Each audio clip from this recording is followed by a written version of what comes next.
Hell of a Boss, The Amazing Digital Circus, Undertale. And no, I'm not just listing off a chain of trigger phrases to summon a sleeper agent to put me out of my two poorly performing video essays, misery. What do all these properties have in common? Beyond global recognition and hours upon hours of content farming online? Well, beyond global recognition, there's one more thing that connects them all. Each one was brought to life by insanely talented, independent artists who poured their hearts and souls into every frame. Say what you will about each's unique style of humor not being to your liking, incredible amounts of work were put into all of them, especially with Ghost coming out recently, showcasing that Vivzy still absolutely has it in her to produce indie animations outside of Amazon with the same level of passion and craft she had before. But let me ask you something. Have you ever sat down and tried to animate something? It doesn't matter if it was just a simple doodle on a notepad. What matters is, did you ever attempt to create motion through subtle, repetitive sketches? As someone who makes these videos, I often find myself animating, even if it's just simple keyframes on static images. Heck, even this goofy avatar of myself was created through a half-hearted attempt at animation. My point is that animation is genuinely a grueling and often all-consuming process, even if it's for small animations like this. And hey, even sometimes I do little nifty things like this. Whoa, oh, that's pretty cool. Not really though, but yeah, no, it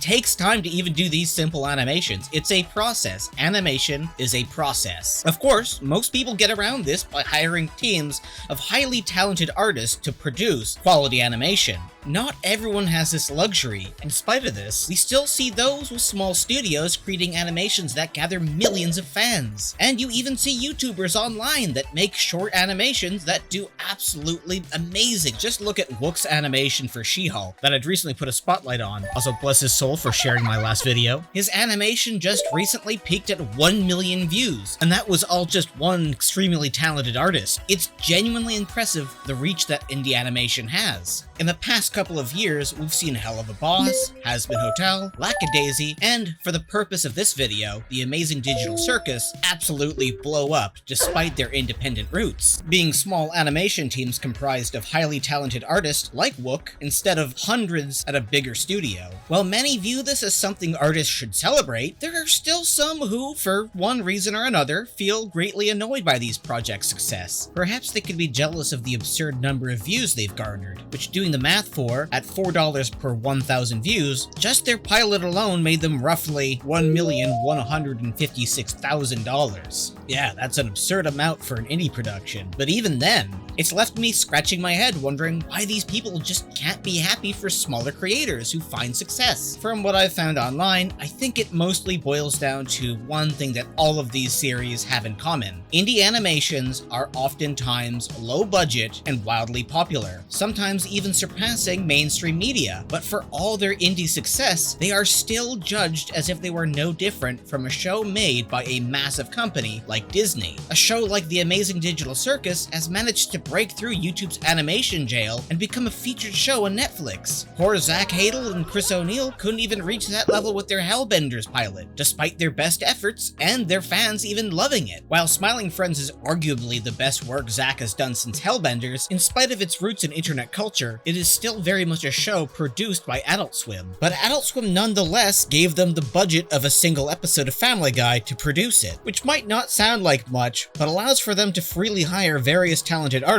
online to produce high-quality animated segments without tampering. It shows just how incredible it is that Digital Circus not only stood out among thousands of animations on YouTube, but also found success beyond that platform, without the help of any massive company like Adult Swim or any other production. And yet, it's this level of popularity that I think has drawn increased criticism its way. With all the increased attention, dwarfing even some of Hollywood's big-budget shows, a magnifying glass is essentially put on every element that a larger budget might have addressed. At first glance, viewers might watch the Digital Circus and be put off by the animation. Many of us are accustomed to a certain look for 3D animation, and while Digital Circus isn't exactly the first season of Reboot or Beast Wars in terms of the jank visuals, it certainly has a bit of scrappiness to it. From what I can gather, based on the interviews with its showrunner, this was entirely intentional, as the show's visuals are meant to feel like a glitchy, surreal video game.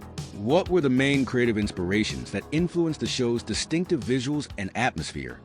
mostly stuff from my childhood. Weird toys and PC games with pre-rendered graphics.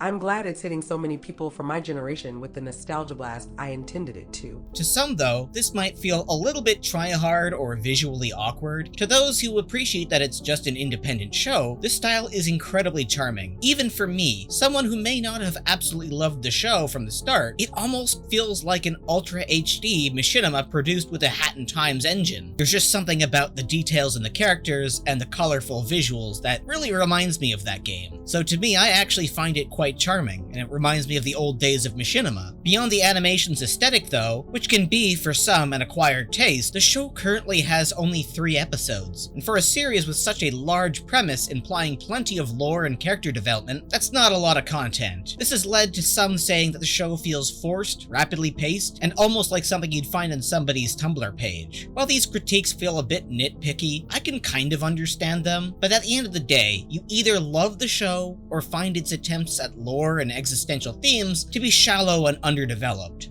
While of course the series of videos I've made on here speculate why something is hated, the amazing Digital Circus isn't exactly something I would say is widely hated. More so that it's insanely popular, to the point in which it's impossible to avoid seeing people online openly criticize it for its shortcomings. Despite all of that, at its core, it's still just a charming indie gem that has gained global recognition. You might call it try-hard, but its creator Gooseworks has claimed creepypastas, analog horror, and all those "they're actually all dead" theory videos for kids shows weren't their inspiration for the Digital Circus. They simply wanted to tell a silly story with a subtly dark tone, and to that extent, they achieved just that. It's an incredibly creative, creepy adventure that isn't too creepy that you can't watch it with your kids as a gateway horror. That all said though, at the end of the day, I will always root for smaller productions. Even if the humor of indie shows like this don't always work for me, I still have a massive amount of respect for the creators that are behind bringing them to life. Here's hoping more indie productions explode in popularity in the years to come. Thanks for watching, guys, and be sure to like, subscribe, and leave a comment below on what you think of indie animation.